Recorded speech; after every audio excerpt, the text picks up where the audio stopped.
Assalamualaikum warahmatullahi wabarakatuh. Halo teman-teman semua.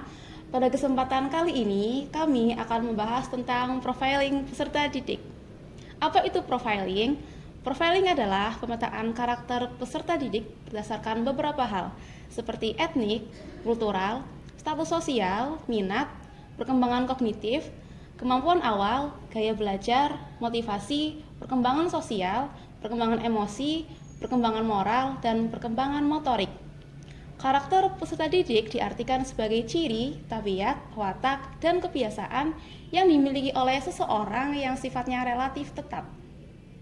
Karakter peserta didik dapat diartikan sebagai keseluruhan pola kelakuan atau kemampuan yang dimiliki peserta didik sebagai hasil dari pembawaan dan lingkungan.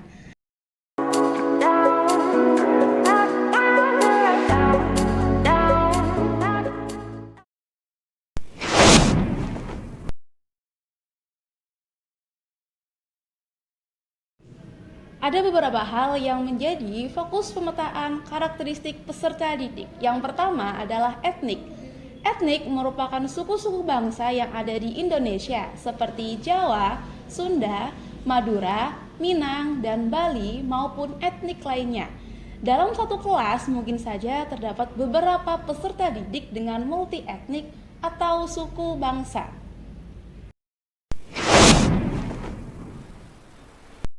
Yang kedua adalah kultural. Kultural berhubungan dengan kebudayaan. Budaya yang ada di masyarakat kita sangatlah beragam, seperti kesenian, kepercayaan, norma, kebiasaan, dan adat istiadat. Dalam satu kelas mungkin berasal dari berbagai daerah yang tentunya memiliki budaya yang berbeda-beda, sehingga kelas yang kita hadapi kelas yang multikultural.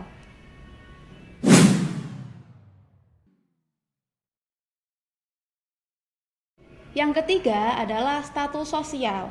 Status sosial adalah tempat atau posisi seseorang dalam suatu kelompok sosial.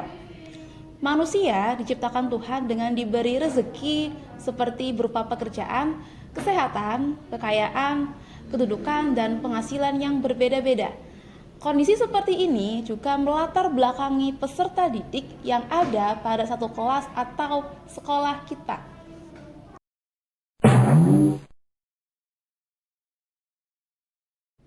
Yang keempat yaitu minat. Minat berarti kecenderungan hati yang tinggi terhadap sesuatu. Indikator minat meliputi perasaan senang, ketertarikan peserta didik, perhatian dalam belajar, keterlibatan peserta didik dalam kegiatan pembelajaran, manfaat dan fungsi mata pelajaran.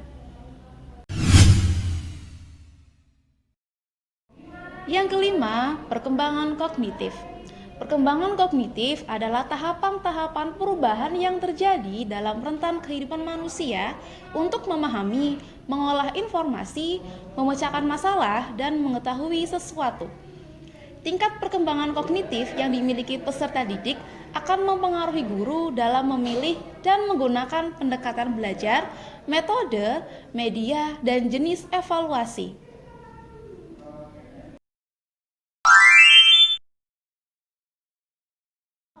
Yang keenam, kemampuan awal. Kemampuan awal adalah cara untuk mengetahui kemampuan peserta didik yang dapat dilakukan melalui teknik tes, yaitu pretest atau tes awal dan teknik non-tes seperti wawancara.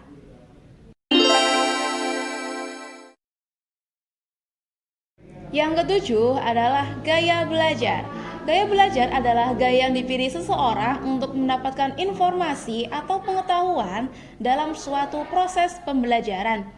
Gaya belajar dapat dikelompokkan menjadi 4, yaitu visual, auditif, kinestetik, serta reading and writing. Yang kedelapan adalah motivasi. Motivasi adalah dorongan yang timbul pada diri seseorang secara sadar atau tidak sadar untuk melakukan suatu tindakan dengan tujuan tertentu. Motivasi kadang timbul dari dalam diri individu sendiri atau motivasi intrinsik, dan kadang motivasi itu muncul karena faktor dari luar dirinya sendiri atau yang biasa disebut dengan motivasi ekstrinsik.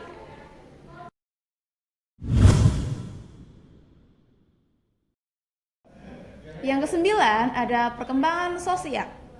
Perkembangan sosial peserta didik dapat diketahui atau dilihat dari tingkatan kemampuannya dalam berinteraksi dengan orang lain dan menjadi masyarakat di lingkungannya.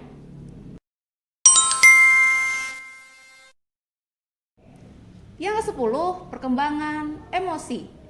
Suasana emosi yang positif atau menyenangkan atau tidak menyenangkan membawa pengaruh pada cara kerja struktur otak manusia dan akan berpengaruh pada proses dan hasil belajar.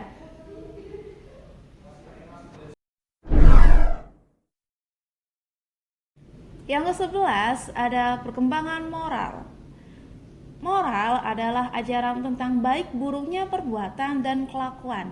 Moralitas dalam diri peserta didik dapat meningkat yang paling rendah menuju ke tingkatan yang paling tinggi seiring dengan kedewasaannya.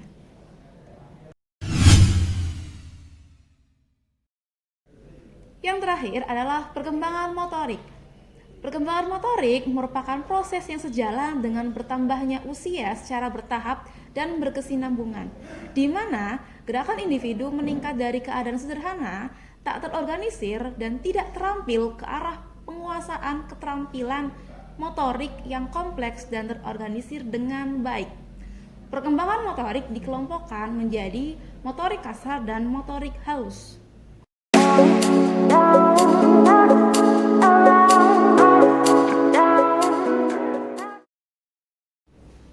Oke, pembahasan selanjutnya yaitu mengapa seorang guru perlu melakukan profiling peserta didik. Nah, guru perlu melakukan profiling peserta didik agar dapat mengelola kelas serta memberikan pengajaran dengan lebih baik. Apabila guru berhasil memetakan kondisi para peserta didik di kelas yang diampu, maka tujuan pembelajaran yang telah ditetapkan akan tercapai. Oleh karena itu, sebagai seorang guru perlu memahami karakteristik peserta didik yang ada di kelas.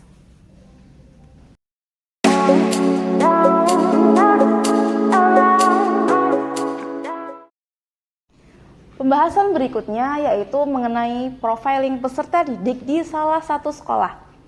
Profiling yang akan dibahas yaitu profiling peserta didik. Alasan kami mengambil profiling motivasi karena berkaitan langsung dengan proses pembelajaran sejarah di dalam kelas.